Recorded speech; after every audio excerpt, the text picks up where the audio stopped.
नमस्कार दोस्तों।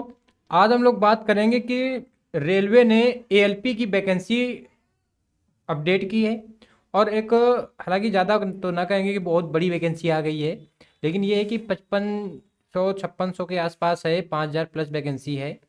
और यदि आप आईटीआई की हो, ये सबसे महत्वपूर्ण है आईटीआई वालों के लिए। यदि आप आईटीआई किए हो तो बहुत ही आसान प्रोसेस होता है। एग्ज़ाम होते हैं, पढ़ना आपको पड़ेगा, लेकिन बहुत ही आसान प्रोसेस होता है और सेंटर की वैकेंसी होती है। मज़ा आ जाती है नौकरी करने में। और एलपी में प्रमोशन बहुत तेज तेज होते हैं, बहुत तेज होते हैं। पे ग्रेड बदलता ही रहता है, पे ग्रेड आपका बदलता ही रहता है। लेवल 2 की शुरू होती है, लेवल 2 से, और लेवल 6 तक आपको पहुंचा देती है। लेवल 1 का तो रेलवे ग्रुप डी कहा जाता है, लेकिन आपको लेवल 2 से लेकर ये लेवल 6 तक की बात करता है। ठीक, हम लोग आज बात करेंगे उसमें कि सिलेक्शन प्रक्रिया है क्या। बड़ा आसान है, आपको किसी और वीडियो को देखने की आवश्यकता बिल्कुल ना पड़ेगी। आप इम्तनान से बिल्कुल बैठ जाइए। यदि आप रेलवे के एस्पिरेंट हैं, रेलवे की तैयारी कर रहे हैं या करने वाले हैं, एएलपी का फॉर्म अप्लाई करने वाले हैं, आईटीआई कर रखे हैं, हम इस ये भी बात करेंगे कि क्या नॉन आईटीआई वाले भी अप्लाई करेंगे, इसकी भी बात करेंगे और विद सबूत बात करेंगे। यदि आप चैनल पर नए हैं तो वीडियो को लाइक करिएगा, चैनल को सब्सक्राइब करिएगा, दोस्तों को शेयर करिएगा। ठीक, लाइक ज़रूर करिएगा। प्रोसेस की बात करें, अगर हम सिलेक्शन प्रोसेस की बात करेंगे तो एक होता है जैसे लोको पायलट, तो वो तो डायरेक्ट ड्राइवर ही हो गया। एक होता है असिस्टेंट लोको पायलट, यानी उनके साथ में रहने वाला व्यक्ति असिस्टेंट लोको पायलट होता है क्या कि आपको दो स्टेजों में आपका फॉर्म होना है, यानी दो स्टेजों में आपके पेपर होने हैं। पहले क्या होता, फर्स्ट CBT 1 होगा, जैसे लिखा है, पहला स्टेज है, पहला पेपर आपका होगा। सेकेंड स्टेज है, सेकेंड पेपर आपका होगा। पहला पेपर क्वालिफाई करना है, उसकी कट ऑफ बन के आती है। सेकेंड पेपर भी क्वालिफाई करना है, उसकी कट ऑफ बन के आएगी। फिर क्या होगा कि आपका कंप्यूटर बेस्ड, जो आप, ठीक, तो इसके बाद एक कंप्यूटर बेस्ड एप्टीट्यूड क्वेश्चन कुछ आते हैं, वो आपका आईक्यू चेक करते हैं कि बड़ी तेज तेज क्वेश्चन आएंगे, 20 सेकंड में करने होंगे, 18 करने होंगे, ऐसे करके क्वेश्चन आते हैं, बिल्कुल आसान होते हैं। यदि आपने फर्स्ट स्टेज और सेकेंड स्टेज इसमें आपका स्कोर बेहतर है तो फिर अब आपको परेशान होने की जरूरत नहीं है। आप सीधे बुलाए जाने के लिए डीबी के लिए, किसके लिए बुलाए जाएंगे, डीबी के लिए। और यही सेम प्रोसेस होता है किसका, ग्रुप डी का ऐसे ही होता है, उसकी हम बात किसी दिन करेंगे। फिर इसके बाद जैसे डीबी आपका कंप्लीट हो जाएगा, आपको वहीं पे बता दिया जाएगा आपका मेडिकल कब होना है, कहाँ होना है। ठीक, जैसे मेडिकल हो जाएगा। और सबसे महत्वपूर्ण बात क्या है, सबसे महत्वपूर्ण बात कि आप जब भी एएलपी का फॉर्म अप्लाई करिए तो आप अपनी authentic email ID with password याद रखिए, कहीं लिख लीजिए, कहीं लिख लीजिए, क्योंकि अब रेलवे के सारे कार्य ईमेल आईडी यानी ऑनलाइन मोड पे होते हैं। और फिर क्या है कि बढ़िया सा नंबर अपना बढ़िया सा मोबाइल नंबर, 10 अंकों का बढ़िया सा मोबाइल नंबर एकदम अपडेट रखना है, क्योंकि ईमेल आईडी पे आपकी अपडेशन आती रहती है। यदि आपका फॉर्म में कोई गड़बड़ी है, जैसे आपकी फ़ोटो बदलनी होगी, तो आपके ईमेल पे आएगा मैसेज कि आपकी फॉर्म में फ़ोटो इरर है, सिग्नेचर इरर है, तो वो ईमेल पे आएगी। और ऐसा आए उस पर भी दिखेगा, लेकिन आप रोज़ रोज़ तो साइट जाके चेक ना करोगे, आप रोज़ रोज़ सरकारी रिजल्ट तो चेक नहीं करते हो, तो वो कहाँ से चेक कर लोगे जाके। ठीक, तो बिल्कुल परेशानी होना, आपकी ऑथेंटिक ईमेल आईडी अपनी बना रखनी है बढ़िया सी, और अपना अच्छा सा मोबाइल नंबर अपडेट करना है उसमें, वो मोबाइल नंबर जिसमें आपका आधार लगा हो। है क्या कि यदि कभी मोबाइल खो गया, सिम खो गई, तो आप उस नंबर को निकला तो लो। और ईमेल आईडी का पासवर्ड बहुत आसान कि आप बना लो, आपकी ईमेल आईडी में कोई बहुत ज़्यादा नहीं, आप पता नहीं किस हिसाब से पासवर्ड बना दोगे। जैसे फ़ोन का पासवर्ड, अरे इतना फ़ोन का पासवर्ड ज़्यादा क्या करना है, चलो ठीक है आगे बात करें हम लोग। ठीक, तो पहला पेपर, दो पेपर होंगे, एक कंप्यूटर बेस्ड पेपर, दोनों कंप्यूटर बेस्ड होते हैं, ऑप्शनल होते हैं। ठीक, ऑब्जेक्टिव वाले होते हैं। और इसका कंप्यूटर बेस्ड जो एप्टीट्यूड हमने बात की थी, उसमें आईक्यू चेक करेगा आपको, सीधा डीबी बुलाएगा, मेडिकल बुलाएगा। मेडिकल में क्या है कि आपकी आंख जो होनी चाहिए वो 6/6 की होनी चाहिए, 6/6 की होनी चाहिए आंख। हम बात करेंगे 6/6 क्या होता है। ठीक, फिर आगे बात करें हम लोग, इतना होगा। अब आप पहला पेपर देने जाओगे, दूसरा पेपर देने जाओगे, तो वो पेपर का प्रारूप मिलेगा कैसा, तो देखो आप, ड्यूरेशन पेपर की होगी 1 घंटा, 1 घंटा होगा। ठीक है, 75 नंबर, 75 क्वेश्चन होंगे, प्रत्येक क्वेश्चन 1 अंक का होगा, वो करने हैं। ठीक है, फिर 1/3 की निगेटिव मार्किंग है, निगेटिव मार्किंग है 1/3 की है। निगेटिव मार्किंग है। नॉर्मलाइजेशन का मामला आयोग जानेगा, शिफ्ट के अनुसार नॉर्मलाइजेशन होगा, उससे कोई मतलब नहीं। पास होना जनरल और ईडब्ल्यूएस के लिए 40% अंक आने चाहिए, तभी आपकी आगे काम किया जाएगा आपका। इससे अगर कम है तो आपको नॉर्मलाइजेशन दे के अगर इतना ला रहे हो तो भी सही है, अगर इससे कम है तो आपका सिलेक्शन बिल्कुल कभी भी नहीं हो सकता, कभी हो ही नहीं सकता। वैसे क्या होता है कि अगर आपके 40% से अधिक है तो कटापें अगर नीचे गिरती गई तो आप 40 से प्लस हो, अगर 40 से 40 प्लस तो आप यहाँ तक आ जाओगे। और यही मामला हुआ है अभी ग्रुप डी वाले में कि 40-40 नंबर तक कटाप गई है, 40-40 नंबर तक। अब 100 में 40 नंबर क्या ऑर्गेनाइजेशन के साथ। ठीक, अब होगा क्या कि जो पहला पेपर होगा, पहला पेपर उसमें पूछा क्या क्या जाएगा, और बहुत आसान, आपको ज़्यादा कुछ परेशान होने की आवश्यकता है ही नहीं है। यदि आप फॉर्म अप्लाई करना चाह रहे हो और आप वीडियो जब ये देख रहे हो, आप ये विश्वास मान लीजिएगा कि आपका सिलेक्शन श्योर है। क्यों, अभी हम बात कर रहे हैं। मैथ में क्या है, मैथ में ये सारे टॉपिक आने हैं, यानी मैथ में यदि आपके पास आर एस अग्रवाल है, आर एस अग्रवाल, उसको आप जितना ज़्यादा से ज़्यादा बार, जितना ज़्यादा बार लगा डालो, 1 बार 2 बार 3 बार 4 बार 5 बार, जितनी जार, जाहिर सी बात है यदि आप फॉर्म अप्लाई कर रहे होगे तो कहीं ना कहीं आपने कोचिंग की होगी, कोचिंग की होगी तो आपकी रीजनिंग एक ना एक बार पढ़ी होगी।